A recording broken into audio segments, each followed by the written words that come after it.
Assalamualaikum warahmatullahi wabarakatuh. Perkenalkan, nama saya Putri Aulia Azali. Nama kimia saya kalsium. NIM 19080460043. Saya dari Matematika 2B. Di video kali ini saya akan menerangkan tentang koloid. Di dalam koloid ini saya akan menerangkan pengertian dan sifat kelarutan sejati, koloid, dan suspensi. Kemudian ada komponen penyusun koloid, lalu ada jenis koloid beserta contohnya, dan yang terakhir ada pengertian sifat koloid dan contoh penerapan dalam kehidupan sehari-hari.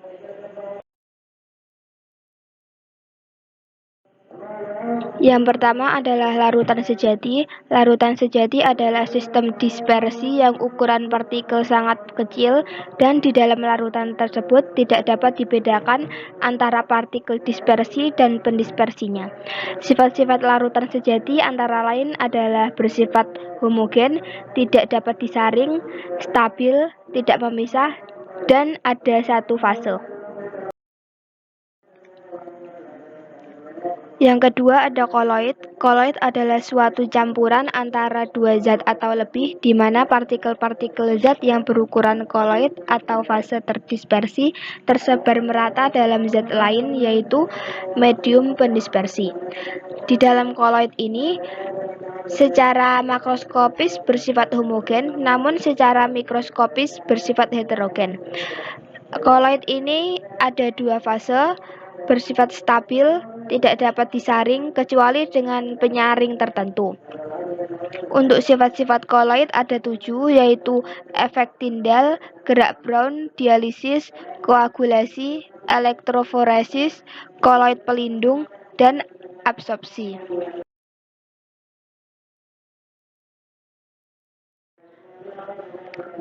Kemudian ada suspensi.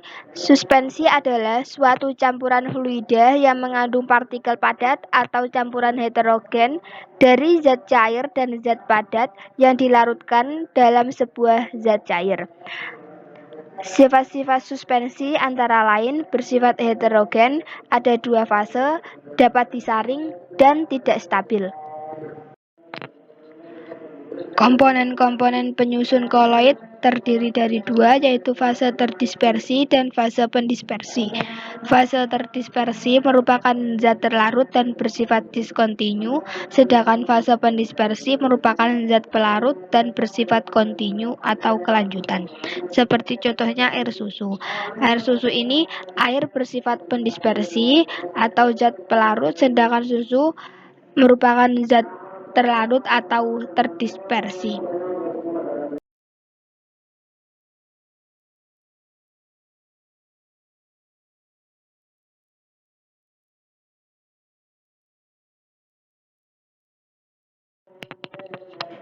Kemudian jenis-jenis koloid ada 5, yaitu aerosol, sol, emulsi, buih, dan gel.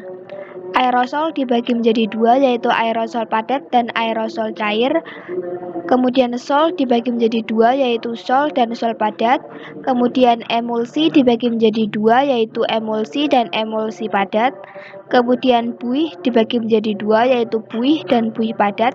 Dan yang terakhir yaitu gel, koloid yang setengah kaku, yaitu antara padat dan cair. Aerosol ini dibagi menjadi 2, yaitu aerosol padat dan aerosol cair. Aerosol padat merupakan jenis koloid di mana fase terdispersinya berupa zat padat dan medium pendispersinya berupa gas. Contohnya adalah asap dan debu di udara. Kemudian aerosol yang kedua adalah aerosol cair. Aerosol cair merupakan jenis koloid di mana fase terdispersinya berupa zat cair dan medium pendispersinya berupa gas. Contohnya adalah kabut. Jenis koloid yang kedua adalah sol. Sol juga dibagi menjadi 2, yaitu sol dan sol padat. Sol merupakan jenis koloid di mana fase terdispersinya berupa zat padat dan medium pendispersinya berupa zat cair.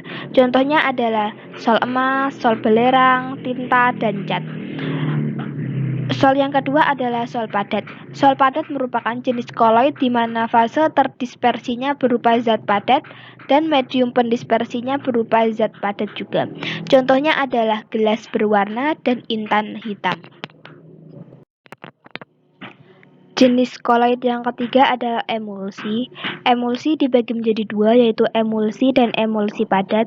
Emulsi merupakan jenis koloid di mana fase terdispersinya berupa zat cair dan medium pendispersinya berupa zat cair. Contohnya adalah susu, santan, dan minyak ikan. Untuk emulsi yang kedua adalah emulsi padat. Emulsi padat merupakan jenis koloid di mana fase terdispersinya berupa zat cair dan medium pendispersinya berupa zat padat. Contohnya adalah jeli, mutiara, dan opal. Jenis koloid yang keempat adalah buih.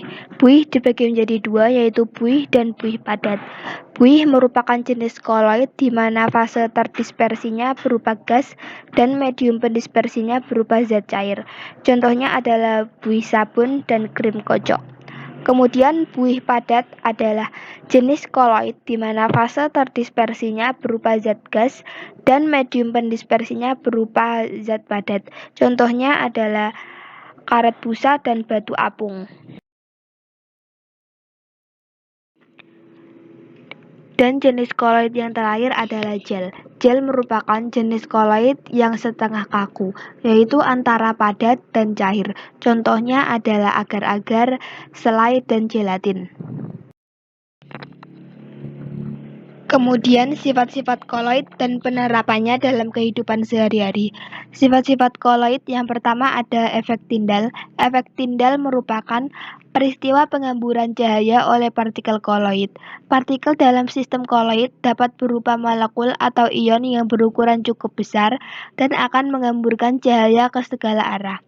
Jadi, ketika sistem koloid disinari oleh suatu cahaya, maka koloid ini akan menghamburkan cahaya tersebut karena ukuran partikel koloid cukup besar, sehingga memantulkan cahaya yang jatuh padanya. Contohnya adalah sorot lampu mobil pada malam yang berkabut dan berkas sinar matahari yang melalui celah daun pepohonan pada pagi hari yang berkabut. Kemudian, sifat koloid yang kedua adalah gerak Brown. Gerak Brown adalah gerak acak atau zigzag partikel koloid dalam medium pendispersinya. Gerak Brown terjadi karena adanya tumbukan yang tidak seimbang antara molekul-molekul medium terhadap partikel koloid. Jadi, jika kita mengikuti partikel koloid dengan menggunakan mikroskop, maka kita dapat melihat partikel-partikel tersebut bergerak secara acak. Bergerak secara acak inilah yang dinamakan dengan gerak Brown. Robert Brown adalah penemu gerakan ini tidak dapat mengerti kenapa bisa bergerak secara acak. Kemudian Einstein menjelaskan bahwa terjadi tumbukan antar partikel yang mengakibatkan adanya gerakan Brown tersebut. Contoh gerak Brown adalah susu.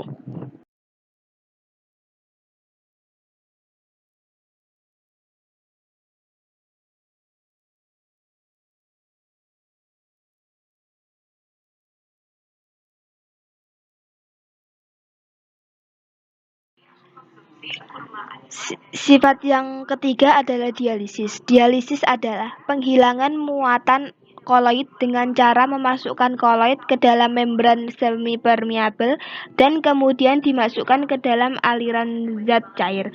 Contohnya adalah cuci darah. Kemudian sifat yang keempat adalah koagulasi. Koagulasi merupakan peristiwa pengendapan partikel-partikel koloid sehingga fase terdispersi terpisah dari medium pendispersinya. Contohnya adalah proses penjernihan air dengan menggunakan air tawas.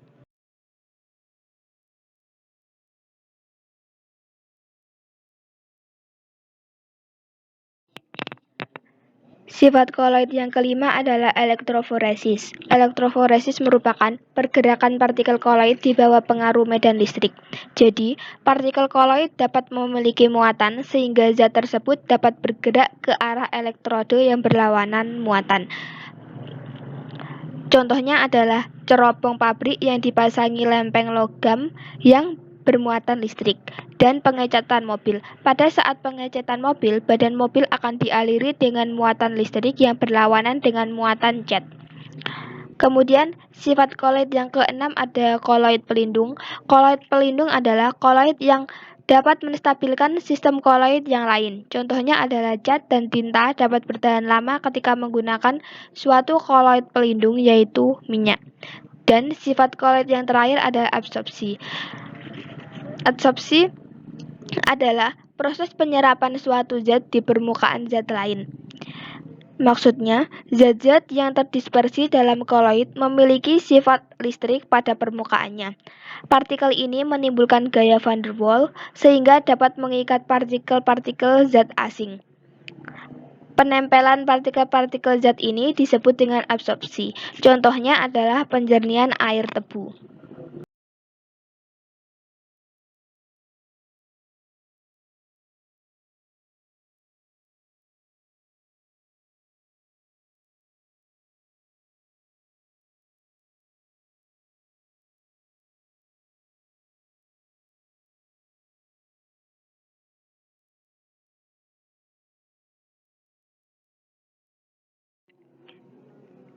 Sekian video dari saya. Apabila ada kesalahan, mohon dimaafkan.